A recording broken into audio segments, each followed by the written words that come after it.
voceros de los partidos. Este martes 13 de octubre el Senado sesionará semipresencialmente según recomendaciones de la ARL. A retirar las cesantías para emprendimientos, proyecto de ley aprobaría destinar este recurso para apoyar economía del hogar. La crisis agropecuaria no da espera. Senadores urgen no importar papa y bajar intereses crediticios a los campesinos. Por la defensa de los páramos, desde el Senado buscan prohibir explotación extractiva y pasar a una minería responsable. Ni con la chancleta. Así lo estipula un proyecto para evitar el castigo físico a los niños. Viajar responsablemente en la semana de receso escolar, no descuidar la autoprotección y apoyar el turismo es el llamado del legislativo.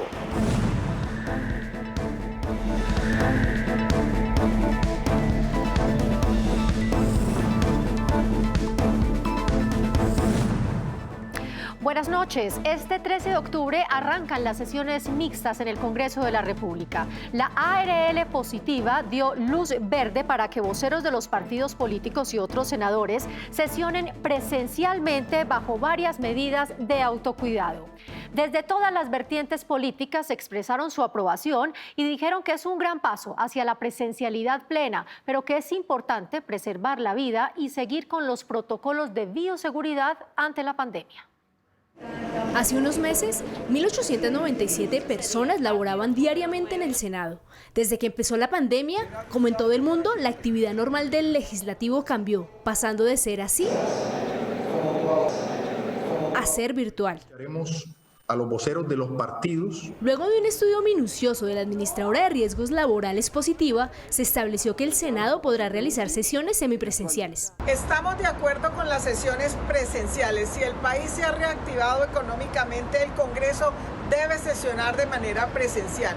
Siguiendo con las recomendaciones de la ARL Positiva, el Senado ha extremado las medidas para que a partir del próximo martes, 26 senadores representantes de las distintas bancadas puedan asistir aquí, al recinto de la plenaria, con todas las medidas de bioseguridad que garanticen su salud e integridad.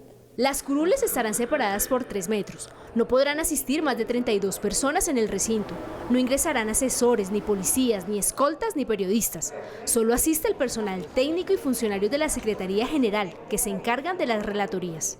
Según la resolución 018 del 30 de septiembre, la representación de los partidos políticos quedaría de a 3 curules para Centro Democrático, Cambio Radical, Liberal, la U y Conservador. Partido Verde, 2 senadores. Partido FAR, Polo Democrático, Mira, Colombia Justa y Libres, Colombia Humana, Alianza Social Independiente, Movimiento Alternativo Indígena y Social, Autoridades Indígenas de Colombia y la oposición, un senador para cada uno. La única tal vez observación es que creemos que el número de senadores que pueden asistir por partido debe tener una consideración especial para los que tenemos una bancada grande como la nuestra, 19 senadores. Aunque los senadores destacaron la importancia de esta nueva medida, esperan que el llamado a sesionar de manera presencial sea para todos los integrantes del Senado y no solo para los voceros de los partidos. Preferiríamos que fuéramos todos ya, pero es un pequeño avance que tenemos que valorar y empezar a trabajar para que muy pronto, ojalá antes de que termine el año, todo el Congreso de la República esté ejerciendo su función. A fin de retomar las sesiones de manera segura, la ARL insiste en mantener el distanciamiento físico de 2 metros, el lavado de manos mínimo cada 3 horas, la desinfección de recintos y pasillos y el uso permanente de tapabocas. Los senadores que no estarán presentes en el recinto de la plenaria asistirán a las sesiones desde sus oficinas y otros salones del Congreso. Saludo a mi compañera de set, Carol Dow, en teletrabajo desde Santa Marta. Carol. Marcela, televidentes, buenas noches. Un proyecto de ley busca que los contratos de aprendizaje de miles de jóvenes en el país sean pagados en un 100% y no en un 75% como actualmente ocurre. Esta iniciativa del primer empleo ayudará en la reactivación económica. No conseguir empleo es uno de los mayores problemas que enfrentan los jóvenes en Colombia. La tasa de desempleo juvenil ronda en el 30%. Para ayudar a superar esta dificultad, 53 senadores radicaron un proyecto de ley para ampliar la oferta laboral de los jóvenes que buscan trabajo por primera vez. El proyecto mejoraría los contratos de aprendizaje, garantizando mayor salario. Para que muchos más jóvenes se vinculen al trabajo y tengan ingreso, que puedan serlo aprendices, bachilleres, graduados de instituciones técnicas, los graduados de tecnológicos, los graduados de universidades y tengan además la garantía del salario mínimo. Con esta iniciativa, afirman los senadores, se abre la puerta para que jóvenes graduados de bachillerato puedan acceder a su primer empleo a través de un contrato de aprendizaje. Para personas menores de 30 años que tengan el primer empleo o por primera vez el contrato de aprendizaje. En la primera categoría, donde están los técnicos y tecnológicos, proponemos ampliarlo también a los bachilleres. Y en la segunda categoría, donde están los universitarios, poderlo ampliar a la categoría de programas técnicos o tecnológicos con un salario mínimo. El proyecto también contempla la creación de un bono laboral por parte del gobierno del 25% del salario mínimo, para que sumado al 75% que asumen las empresas en los contratos de aprendizaje, permitan que los jóvenes ganen un salario completo. Se mejora su remuneración en favor del aprendiz. Lo importante con la iniciativa es aumentar el empleo en la población joven, es decir, menores de 30 años. Senadores esperan que antes de finalizar el año, este proyecto sea ley de la República, para así incentivar el empleo juvenil. Y esta es otra buena noticia en medio de las dificultades económicas. Fue aprobado un proyecto para el retiro parcial de cesantías con el fin de incentivar los emprendimientos familiares que permitan el sustento a millones de hogares. Ante la difícil situación económica que enfrentan los colombianos, la Comisión Séptima aprobó una iniciativa para lograr la reactivación de la economía familiar a través de la financiación de los proyectos de emprendimiento. Este proyecto lo que plantea es un mecanismo de financiación de proyectos de emprendimiento personal o familiar de los trabajadores del sector público o privado a través de el retiro parcial de sus cesantías. El objetivo del proyecto es que los trabajadores puedan financiar sus ideas de negocios sin necesidad de recurrir a créditos en el sector bancario y convertirse así en una alternativa para enfrentar el desempleo. Un tema de reactivación económica, de fortalecimiento del emprendimiento, que es fundamental para poder disminuir no solamente brechas salariales, sino ese desempleo que en el país, ya lo hemos discutido en esta comisión, presenta cifras alarmantes. La iniciativa plantea algunas condiciones para poder hacer ese retiro parcial de las cesantías. Hay unas condiciones que no afecte más del 50% de lo que se tiene en las cesantías, que vaya para atender proyectos de jóvenes entre 18 y 28 años, es decir, hay unas condiciones a las que debe ir. Y principalmente los emprendimientos. Se espera que con la aprobación de este proyecto se logre fortalecer las micro, pequeñas y medianas empresas en el país y que éstas se conviertan en un medio de ingreso para las familias que han visto afectadas sus finanzas por la pandemia.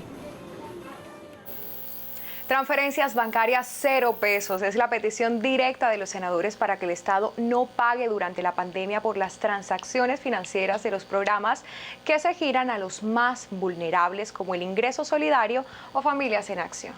El proyecto busca que cuando el país esté en declaratoria de emergencia económica, social y ecológica, el Estado no pague los costos operativos que cobran los bancos por la entrega de transferencias no condicionadas, es decir, por subsidios como el de Colombia Mayor, Ingreso Solidario o devolución del IVA. No tenga ningún costo financiero ni para el usuario ni para el gobierno, que el sector financiero sea solidario y asuma ese costo de la transferencia para que llegue a los hogares colombianos. Si estuviera esta norma vigente, aseguran los senadores, el gobierno se habría ahorrado 80.000 millones de pesos, que es el pago que ha tenido que hacer a los bancos por costos operativos durante la emergencia económica del COVID-19 en las transferencias de los subsidios. ¿En qué se podría destinar este ahorro? En inversiones en bonos alimenticios, mejorar la prestación del servicio del sistema de salud. Con este proyecto, el sistema financiero tendría que ser más solidario con los más vulnerables. Yo he hablado con Asobancaria el tema, para ellos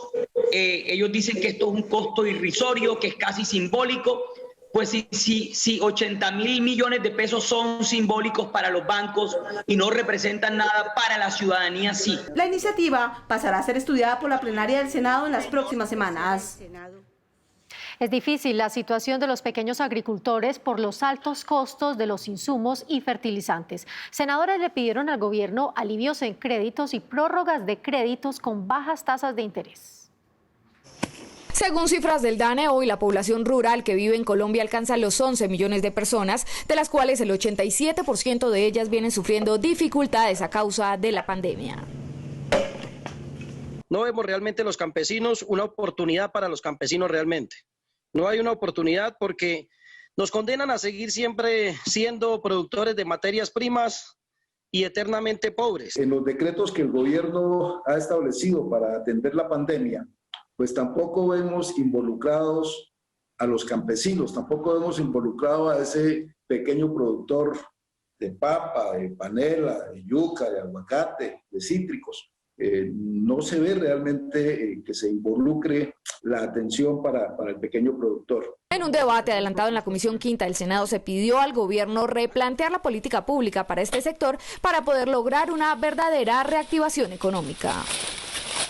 Y lo terrible de la situación es que el panorama no va a mejorar si se continúa con la misma fórmula de hace décadas, que ha dejado las consecuencias que hoy tenemos campesinos agobiados por las deudas y sin capacidad competitiva. Por esto, en medio del debate, se planteó reforzar el trabajo que viene adelantando el gobierno nacional a través de mayores recursos que lleven a la productividad del campo colombiano. Este sector es la única alternativa que le queda verdaderamente a este país.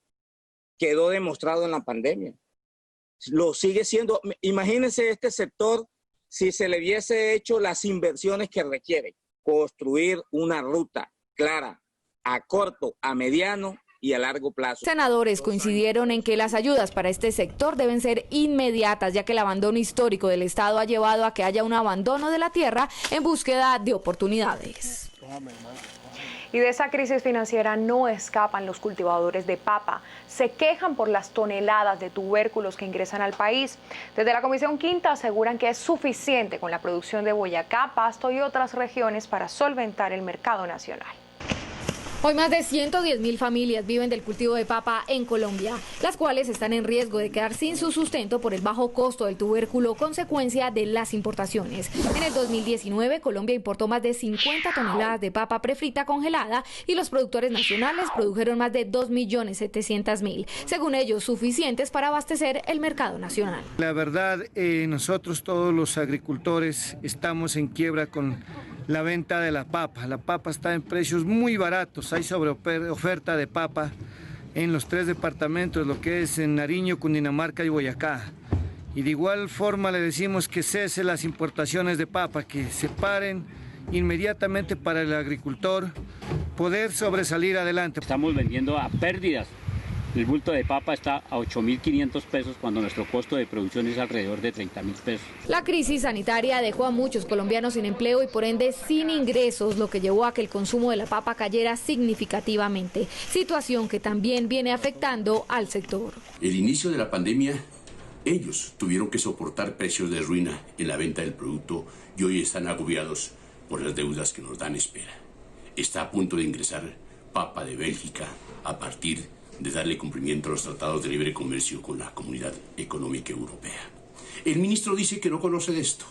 Lo que sí es cierto es que si esto sucede, seguirá acrecentando la ruina de nuestros campesinos productores de papa. Desde la Comisión Quinta del Senado piden al gobierno congelar las importaciones, también una política de alivios financieros para los papicultores y una mesa de diálogo para la revisión de la situación. Por eso, un llamado, señor presidente, y al señor ministro de Agricultura, para que frenen esta política nefasta para los papicultores, que perjudica sobre todo a un sector tan importante para nuestro departamento de Boyacá, para Nariño, para Cundinamarca, para Antioquia, para muchos otros departamentos. Los cambios en el clima también han afectado la producción de papa. Por esto, para lograr salir de esta crisis, los productores requieren ayuda en la adquisición de distritos de riego y máquinas para su industrialización. 42 billones de dólares es la cifra de la semana. Es lo que le cuesta al mundo los errores en la entrega de medicamentos. El dato lo entregó el senador y médico Fabián Castillo de Cambio Radical, quien presentó el proyecto que busca eliminar fallas en el etiquetado por parte de las farmacéuticas. La defensa de los páramos y el agua e impedir proyectos mineros alrededor de ecosistemas como Santurbán es la petición desde el Senado. Las comunidades que habitan y derivan su sustento de la minería piden que no los dejen en el abandono. ¿Qué pasará con ellas? En esta nota les contamos. Los páramos son ecosistemas catalogados como fábricas de agua en la tierra. Por eso la preocupación mundial por su cuidado. En el páramo de Santurbán, ubicado entre los departamentos de Santander y Norte de Santander, nacen diferentes fuentes hídricas, dentro de las que están los ríos Suratá, Tona y Lebrija, que proveen de agua a Bucaramanga, Girón y otros municipios santanderianos. Estos ríos podrían verse afectados y contaminados si se adelanta el proyecto minero de Minesa en cercanías del páramo, el cual pretende extraer de la montaña 2.6 millones de toneladas de oro, para lo cual se utilizarían 35.000 toneladas de explosivos para remover 64 millones de roca, obra que dañaría todo el ecosistema y que produciría más de 34 millones de toneladas de desechos tóxicos, afectando el agua que abastece a 23 cabeceras municipales de Santander y Norte de Santander. El proyecto, que pretende adelantar la multinacional, está ubicado por fuera de la limitación del páramo, pero estudios ambientales han demostrado la gran afectación que tendría la explotación de esa mina en cercanías del ecosistema, afectando a poblaciones como California y Suratá en Santander. El proyecto, al estar ubicado encima de las bocatomas del acueducto metropolitano de Bucaramanga, también afectaría la calidad del agua que consumen más de 2 millones de personas que habitan allí. Por esto, hoy los santanderianos exigen respeto y cuidado por su páramo. Precisamente esta semana, en un debate en la plenaria del Senado, exhortaron al gobierno para que prohíba definitivamente cualquier tipo de proyecto minero que se pretenda adelantar en Santurbán y en cualquier otro páramo de Colombia. Tras conocerse el archivo del trámite que adelantaba Minesa de explotación minera en Santurbán, senadores de todos los partidos políticos exigieron al gobierno nacional no solo el archivo de este proceso, sino su prohibición definitiva. El mensaje es claro: no insistan con la explotación minera en Santurbán, porque en primer lugar no tienen la razón. En segundo lugar, se explicó hoy fehacientemente todos los inconvenientes que presentaría dicha explotación. En tercer lugar, la minería en los páramos está prohibida en el país. Desde la ANLA se justificó la razón del por qué se archivó y no se negó. Debo referirme que en el auto que nosotros proferimos estamos identificando claramente que la información no era suficiente para tomar una decisión y de acuerdo con los dos caminos que mencionaba para una decisión de fondo. O bien fuera una viabilidad o bien fuera una negación de la solicitud. Santurbán unió a todas las ideologías presentes en el Senado para salir en su defensa. En un debate que duró más de 11 horas, se escucharon decenas de argumentos para buscar que desde el gobierno se prohíba la minería en cualquier páramo de Colombia. No se puede, bajo ninguna circunstancia, por un interés económico particular, cambiar la vocación histórica y la tradición de los pueblos.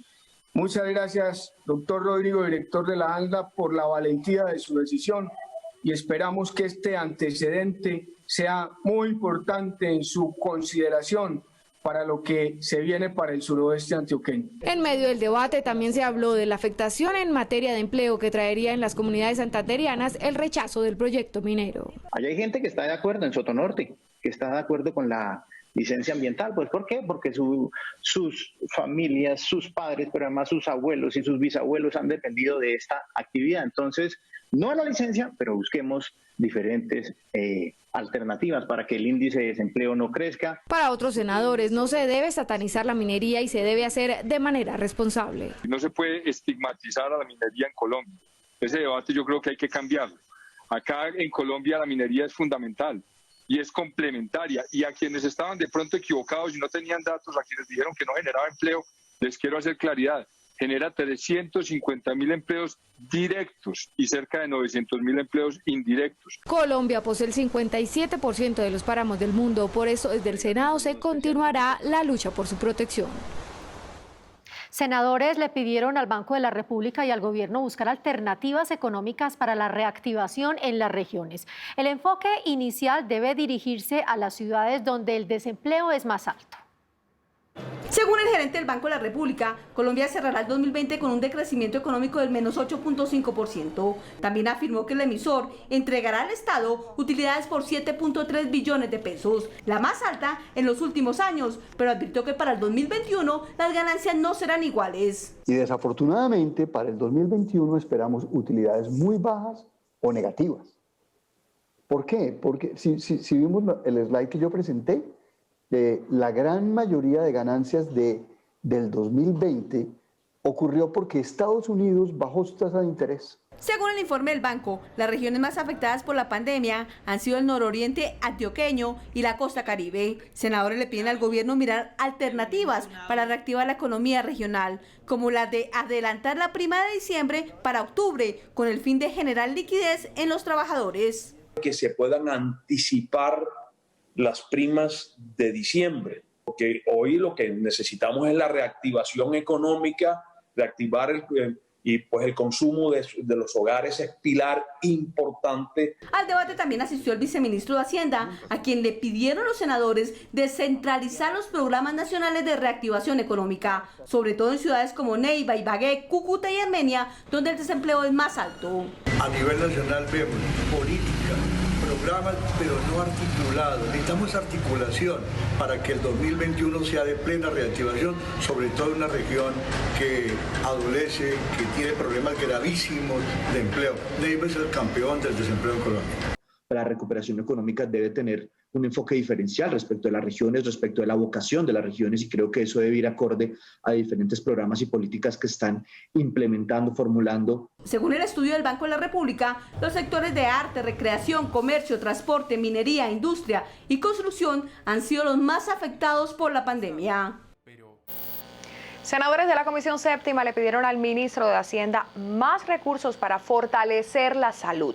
Aducen que aún no se ha llegado al pico de la pandemia y que se deben tener un sistema robusto y profesionales bien pagos. La pandemia ha desnudado la situación del sistema de salud de nuestro país. Es por esto que senadores de la Comisión Séptima mostraron su preocupación frente al bajo presupuesto asignado para algunas entidades que integran el sector salud. Manifestar pues mi preocupación por el Instituto Nacional de Salud para mirar a ver de qué otra forma, de qué manera fortalecemos ese tema presupuestal para darle cabida o paso al fortalecimiento del tema de la investigación. Ante estos cuestionamientos, el ministro de Hacienda, Alberto Carrasquilla, señaló que se aumentaron en 3,7 billones de pesos los recursos destinados para los programas de inversión. Dentro de esto se encuentra el sector salud.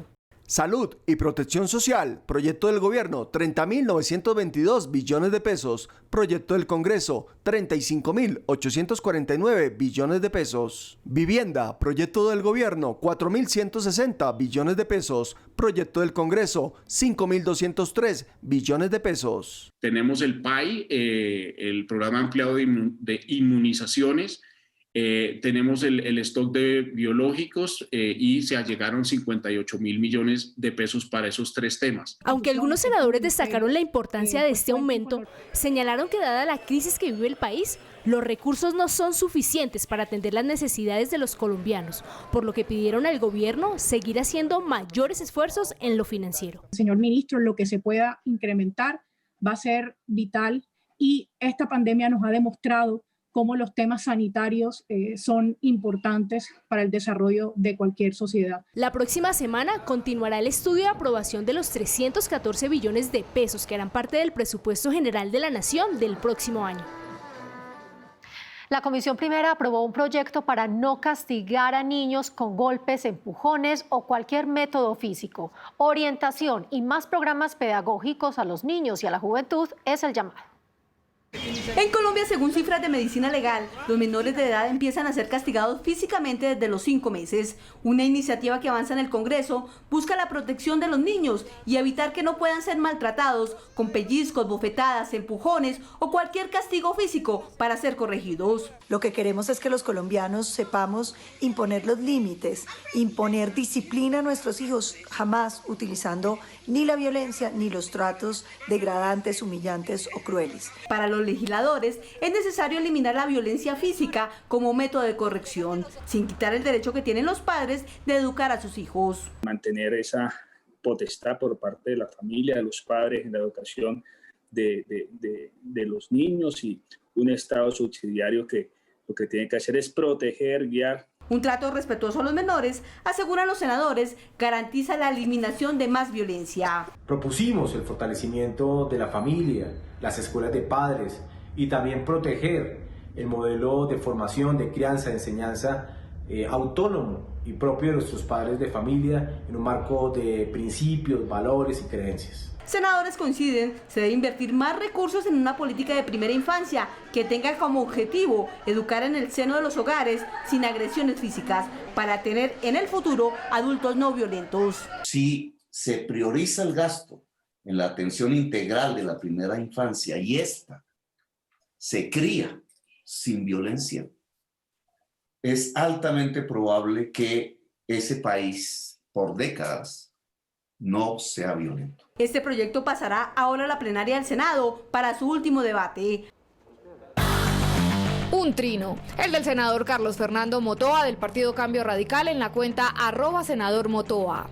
Una de las mayores dificultades que enfrentan los emprendimientos tiene que ver con las barreras para difundir y publicitar sus productos y servicios. En Comisión Séptima propusimos diseñar estrategia para apoyar divulgación y dar ese impulso que tanto necesitan los emprendedores. El de la vicepresidenta y senadora Sandra Ramírez del Partido de las FARC en la cuenta @SandraFARC. Seguimos comprometidos trabajando día a día para contribuir con la verdad, esa verdad que le dará la libertad a Colombia para dar el paso definitivo a una paz anhelada. Creemos en el principio de la reparación y la no repetición. Y el del senador Ritter López del Partido de la U en la cuenta @RitterLópez. Numeral Día Mundial del Hábitat. Un techo digno para vivir y condiciones de acceso a servicios básicos debe ser una prioridad para todos los gobiernos del mundo. Implementar acciones para lograrlo es un reto. Avanza la semana de receso escolar y con ella la salida de millones de viajeros. Desde el Senado insisten en el autocuidado y en acatar medidas de bioseguridad. También llamaron la atención al Viceministerio de Turismo para evitar, abusos de tarifas en hoteles, restaurantes y demás establecimientos turísticos. Con esta nota, los invitamos a nuestra próxima emisión. Gracias por ver Senado Noticias. Luego de casi 6 meses de parálisis total por un largo confinamiento ocasionado por la pandemia del coronavirus, la semana de receso escolar, aseguran los senadores, es la oportunidad para la reactivación del turismo. Eso sí, con todas las medidas de bioseguridad. Es muy importante y positivo que la familia colombiana use la semana de receso para viajar por el país. Dada que esta es una crisis mundial y la restricción de los vuelos internacionales, la única forma como se reactivan sectores como el turismo y afines es que el colombiano viaje por Colombia. El llamado del legislativo es a divertirse en familia, visitar los sitios turísticos, pero no bajar la guardia. Hasta que no exista una vacuna no podemos dejar de utilizar tapabocas, ni mucho menos dejar de autoprotegernos. El fin de semana festivo y la semana de receso puede ser una incubadora de virus, pues la gente que está viajando ocuparán piscinas y seguramente irán a muchas fiestas. También piden los senadores proteger especialmente a los niños, que en época de vacaciones pueden descuidarse y salir infectados. Que los adultos que estén alrededor de los niños se cuiden, que utilicen la máscara, que es el lavado frecuente de manos, el aislamiento social cuando no estén en casa. Primero yo traigo mi alcohol y mi gel. Traigo mi tapabocas, el de mi hija, y aquí al ingreso al terminal nos hacen lavar las manos antes de ingresar. Las autoridades esperan que en esta semana no escolar 9 millones de vehículos transiten por el país y que a los aeropuertos lleguen más de 110.000 pasajeros. No olviden la protección, la pandemia sigue y es deber de todos cuidar de la salud.